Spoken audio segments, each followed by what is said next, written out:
èxits, molts encerts, molta feina per fer. Bé, bona nit. Diu mon pare que més val una llapissera curta que una memòria llarga. Per això m'ha tocat veure així, no? És la primera vegada que estic així entre vosaltres en qualitat de director del Museu Valencià d'Antologia. He estat participant de jurat de les premis de Franca Polo en un parell d'ocasions, no? Agrair a totes les institucions que estan participant i molt especialment al Museu de Franca Polo. I si em permeteu un xicotet homenatge a una persona que ha vist ara mateixa i que és un referent del món de la gestió cultural i que és un gran amic meu que feia anys que no el veia, no? Que vosaltres l'heu disfrutat al llarg de 20 anys. És una mena de visionari del món de la gestió cultural i un mestre, un referent. Parla de Vicent Ortuño, que s'ha jubilat fa un any escassament. Jo recordo, Vicent, que quan estava jo en teatre de la Generalitat Valenciana vinc un dia, jo era el director gerent i diu vull portar òpera als instituts. Vam dir, jo estava una miqueta atorrat. Als 15 dies, no, al mes i mig, en Edina Joyce estava cantant per als xiquets i els xiquets dels instituts provincials. I a poc temps diu, em vaig a muntar una comunitat cultural, i dic, cultural, si fora de bombero o això, però cultural, diu, sí, allà. I l'heu tingut 20 anys. Vicent, estàs per ahí, gràcies, amic, gràcies, mestre. Bé,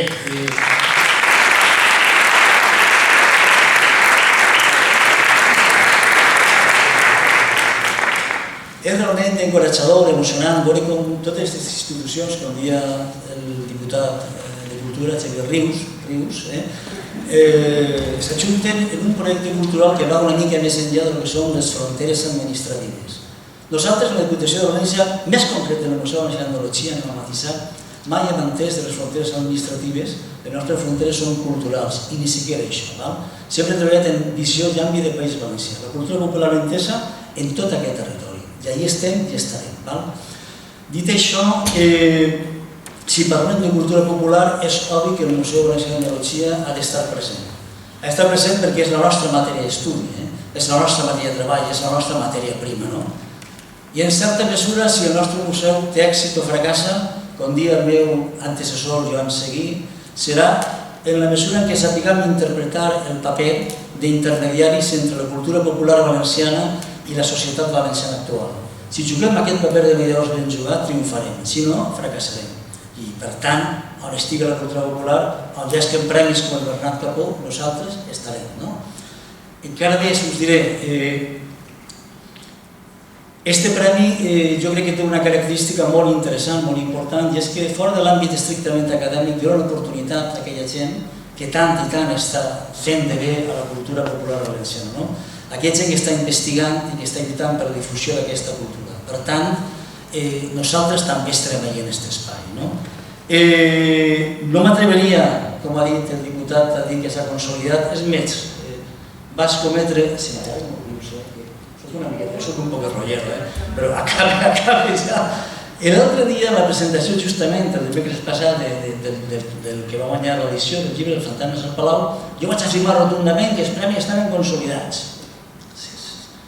De 7 edicions, vaig a fer, i a l'eixida un home em va dir, no, mira, això ja està consolidat, i em va matisar algunes coses, i crec que tenia raó, podem parlar, i a més em dia, això de consolidat es pot donar algunes posició de cert relax i no podeu baixar la guàrdia. Té raó, anem a parlar dels premis que tenen continuïtat, que són importants, que anem a donar-los més vida encara. Una reflexió per acabar, dos, millor dit. He observat, i tu ho dius ara mateixa, Maria Josep, disculpa, si s'ho dona compte, quan està llegint els noms dels guanyadors, hi ha molts premis de cultura immaterial i més aviat pocs de cultura material. Faig aquesta reflexió en veu alta, pot ser que em vinga fer un pensament al voltant d'això. Jo no sé si és bo, si és dolent, què passa, però potser aquesta reflexió hauríem de fer-la i no sé si cal, la deixa aquí en l'aire. I finalment, l'última idea, el primer guanyador del premi és l'estimadíssim Joan Pellicer, que justament l'any que ve farà, en 2017, farà 10 anys que va morir. Nosaltres ens anem a sumar a aquest projecte de reivindicar els nostres homes importants. Som un país que de vegades els oblidem, els arraconem, som més coneguts i reconeguts fora que si ells mateixa. I el 2017 voldríem dedicar-lo a Joan Pellicer. Us convido a que tots vosaltres que voleu participar també d'una comarca veïna que ho feu. Moltes gràcies.